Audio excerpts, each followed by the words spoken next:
둔촌주공 굉장히 문제가 많았죠. 현재 조합과 시공사 간의 법적 그 다툼이 계속 이어지고 있고요. 또 워낙 단골이 최대 규모다 보니까 1만 2천 세대 관심도 많고, 그래서 이 둔촌주공 현재 재건축 아파트가 어디까지 진행되고, 또 이것이 해결되려면 어떤 문제를 해결돼야 되는지, 또 재건축 아파트들이 항상 그 조합과 건설사 간에, 또 조합과 조합 간에 이 다툼 이런 것들이 하면서 조합원들이 피해를 보고 일정이 연기되고, 그래서 이 대안은 없는지 이런까지 폭넓게 생각해보는 시간을 가져보도록 하겠습니다. 먼저 돈총주공은 2009년 12월 28일에 조합이 설립됐습니다. 조합 설립. 그 다음에 시공사가 선정이 됐네요. 2016년도에. 그러면 시공사는 어떤 시공사가 됐는가 하면 현대, HDC, 대우, 롯데 이렇게 4개 건사가 선정이 되었네요. 그러면 공사비가 설정됐겠죠. 공사비는 2조 6천억 정도로 설정됐습니다. 그 다음에 관리처분인가를 거쳐서 2019년 12월 7일 조합의 가구 수를 늘린, 얼마 늘렸어요? 1000가구.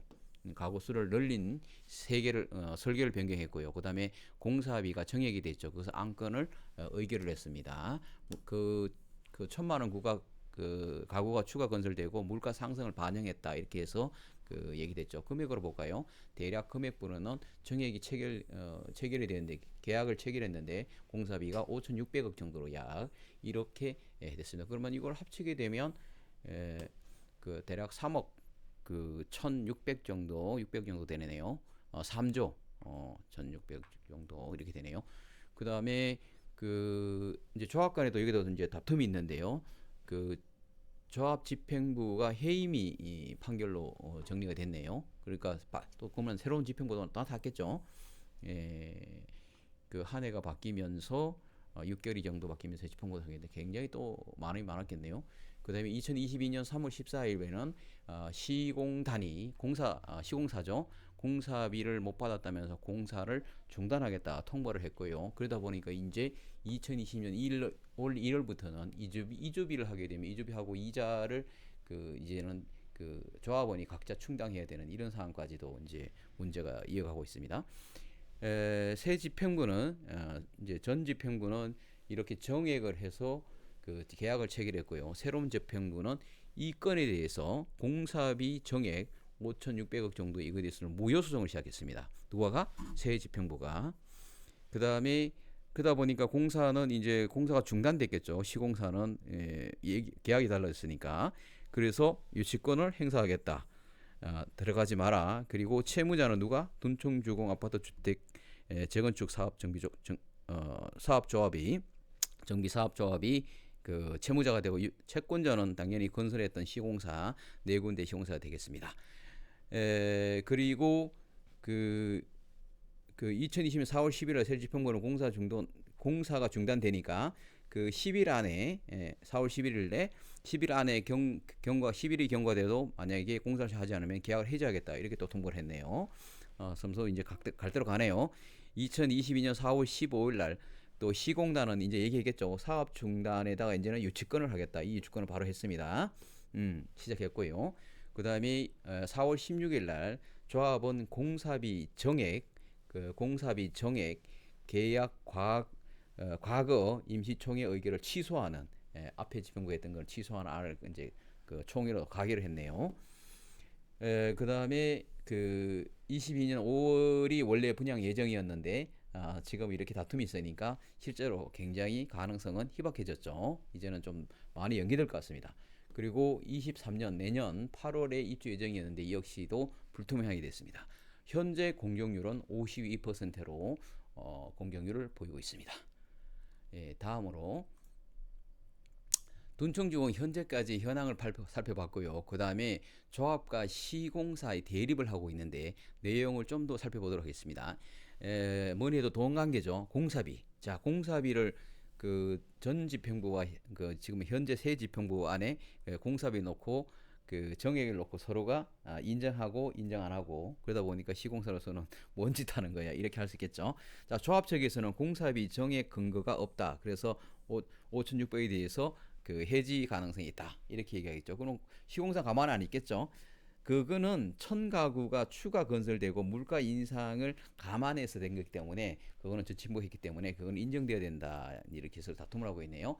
그 다음에 조합 측에서는 공사가 중지가 만약에 현재 계속 그 때문에 안 하고 있으니까 그러면 해지하겠다 시공사를 이렇게 조합을 얘기했고 그 시공사 측에서는 조합에는 해지 권한이 없어요. 그 다음에 법원으로 가겠어요. 이렇게 법원 결정 따르게 이렇게 하는 거고요.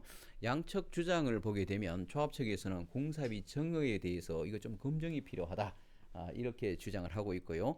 시공 측에서는 야 일반 분양을 통해서 공사비 지급해. 이렇게 그 서로 대립을 하고 있습니다. 그 지금 이제 그 둔총주공 재건축 아파트가 위치를 좀 살펴볼게요. 위치를 보게 되면 일단 올림픽공원이 보이죠. 주변 아파트들이 올림픽공원이 보이면 아무래도 가격이 좀 높습니다. 이쪽에는 한강이고요. 역으로 봤을 때는 잠실 세내역, 종합운동장역, 그 다음에 잠실역 중요하죠. 그 다음에 롯데 시그널 있고 송파구청, 그 다음에 석촌호수 이렇게 있습니다. 그 다음에 역으로는 굉장히 많습니다. 주변이. 그리고 이제 5호선이 지나갑니다. 방위역, 올림픽공원역, 이래가지고 둔촌역, 둔촌동역이 있네요. 그 다음에 9호선이 지나가네요. 9호선이 쭉 해서 한성백지역 올림픽공원을 지나서 올림픽공원. 그 다음에 둔총 오륜역이 끼고 있네요. 그러니까 두 개 역을 끼고 있습니다. 5호선하고 9호선. 그 다음에 요 역이 뭐죠? 중앙 보훈역 마지막 정착역이죠. 9호선. 이렇게 해서 지금 그 둔총 주공 그 재건축 아파트에서는 9호선과 5호선을 끼고 있는 단군 일의 최대 규모인 아파트 재건축이 진행되고 있습니다. 자, 위치를 살펴봤습니다. 다음은 지도로 다시 좀 넘어가 볼게요. 참고로 그 여기가 진주 아파트 재건축하는 데죠. 그 진미크라고. 그 다음에 그 50전까지 들어서는 그 잠실 주공 5단지 여기도 재건축입니다. 참고로 아시면 좋겠습니다. 위치를. 그 둔청주공 현재 조합원들의 심정은 어떨까 한번 생각해봤습니다. 입주가 아무래도 그 지연이 되게 되면 추가 분담금에 대한 우려가 당연히 생길 거고요. 그 다음에 그런 자금에 대한 그 심한 교통을 겪고 있겠다. 이런 또 그 이해 가네요. 그 다음에 2022년 7월에 그 만기가 도래합니다. 만기가 그 이주비 그 대출에 대한 그래서 공사가 중단되게 되면 이게 연장 여부가 역시 불투명해지죠. 공사 중단에서 그 불투명한 상태가 되게 되면 또 다시 이거에 대한 문제가 생기겠네요. 그 뭐 돈을 이제 이주비를 줬으니까 갚아라 뭐 이렇게 되겠네요.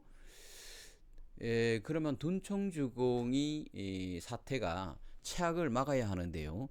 어떤 경우가 예상되는지 한번 보겠습니다. 그리고 현재 어떤 일이 벌어지고 있는지 좀 보겠습니다. 그걸 통해서 방법을 제시하면 되겠습니다. 유치권에 의한 경매 가능성. 아마도 그 시공사가 유치권을 했는데 이것이 진행 안 되게 되면 당연히 경매로 가겠죠. 그 실제로 그 이런 상가 건물 이런 것들은 이런 것들이 종종 있습니다. 근데 이게 이제 대형 이제 재건축 아파트니까 살상 뭐 어떤 쪽으로 해결되지 않을까 이런 기대는 하고 있는데 어쨌든 이것도 충분히 있을 수 있는 가능성입니다. 어쨌든 이렇게 가면 안 되겠죠. 그 다음에 정부 개입이죠. 이 자체가 해결 안 되니까 저 정부가 조금 단지도 크고 이러니까 좀 해결해 줬으면 좋겠다 이렇게 했는데 둥총주공 재건축 현장이 멈춘 지 20일이 지났지만 해결책이 점차를 보이지 않고 있다. 최대 피해자로 꼽히는 일반 조합원들은 정부 개입에 기대를 걸고 있지만 새 정부에선 직접 개입은 어렵다라며 거리를 두는 모습입니다. 정부 직접 개입해도 역할에는 한계가 있기 때문으로 풀이된다. 예, 그럴 것 같습니다. 그다음에 둔청주공 조합 정상화위원회 역할 이렇게 있는데요. 요거는 요새 이제 새로 나오는 말이죠. 무슨 얘기냐면 이게 이제 서로 다툼을 하고 장기화가 되다 보면 조합원끼리 이제 그 내분이 일어납니다. 네가 잘했니 못했니 이렇게. 그래서 이게 둔청주공 현재가 사태가 그 정상적이지 않다. 이래서 정상화를 위한 위원회가 역할이 생긴다는데요. 현재 이거는 뭐 인정되는 건 아니겠죠. 근데 이 사람들이 뭐 조합원이겠죠. 결국에는요. 조합원끼리 지금 뭔가가 좀 그 사태를 놓고 다르게 생각하는 것 같습니다. 그래서 조합 집행부가 발하는 2020년 6월 체결된 재건축 사업비 2조 6천억 원대에서 그 1,600억 추가하게 되면 대략 3조 2천억 원대 이거를 계약을 이렇게 계약이 무효화된다면 오히려 사업비라든가 분담금 증가 등을 초래해서 조합원 손실만 키운다는 판단에 도달했다. 이렇게 그 정상화를 위한 모임이 위원회가 이런 주장들을 하네요. 참 안타깝습니다. 어쨌든 잘 해결됐으면 좋겠습니다. 예. 그다음에 그 재건축을 서울은 많이 이제 그 하게 되고요. 서울만 그런 게 아니고 전국적으로 할 수 있겠죠.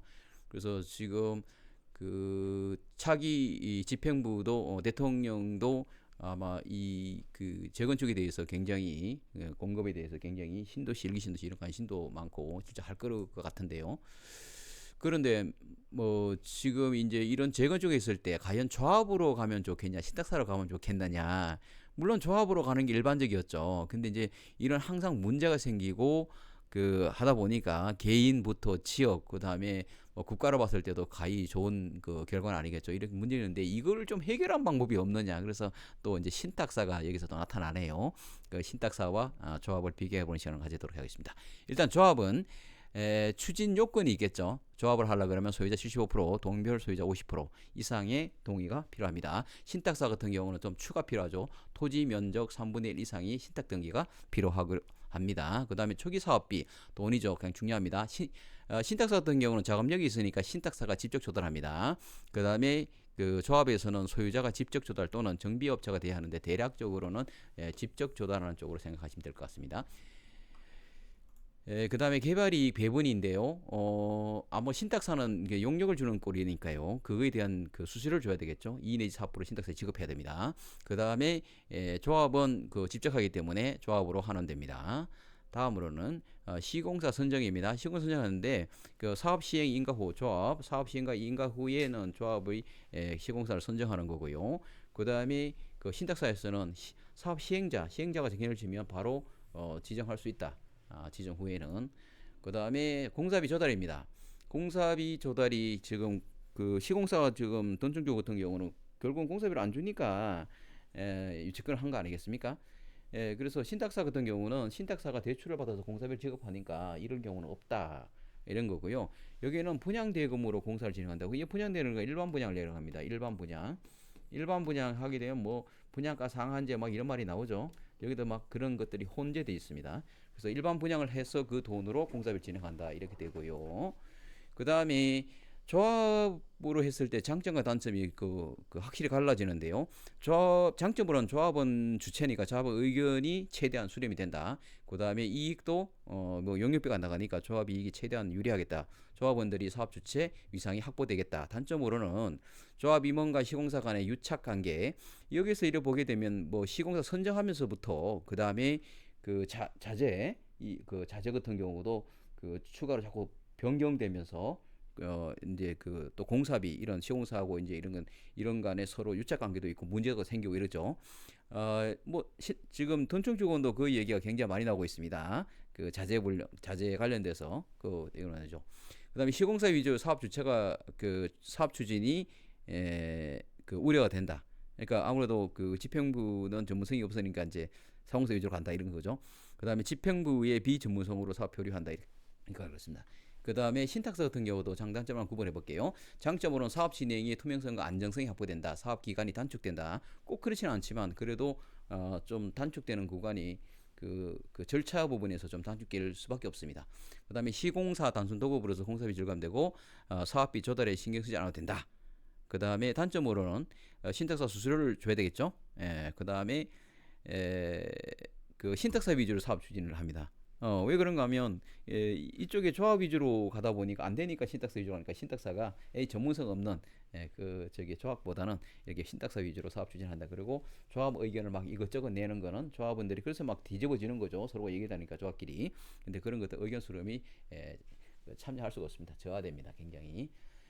자 이렇게 해서 그 오늘은 그 조합과 신탁, 이게 재건축, 그다음에 돈정 주공이 잘 해결되길 바라면서 또 최악으로 가지 않았으면 하는 마음으로 좀 그 잘 되길 바랍니다. 어쨌든 끝까지 들어줘서 대단히 감사합니다.